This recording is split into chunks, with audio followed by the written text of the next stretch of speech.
So let's discuss the form on downward facing dog.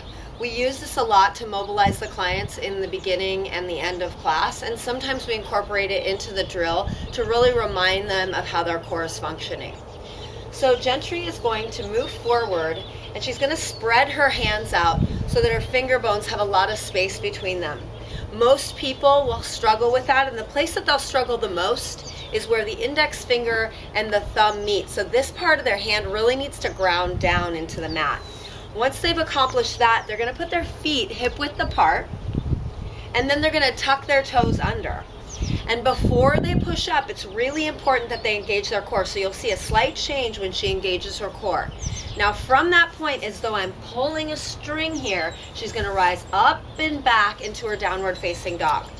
Now Gentry does a lot of yoga. She has a very strong downward facing dog.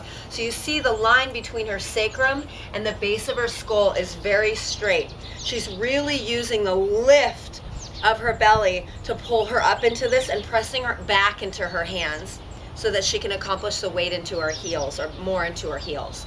Now somebody with less flexibility is going to do the same thing, except they may have a slight bend in the knees, just like that, and you can see she's still keeping this position here.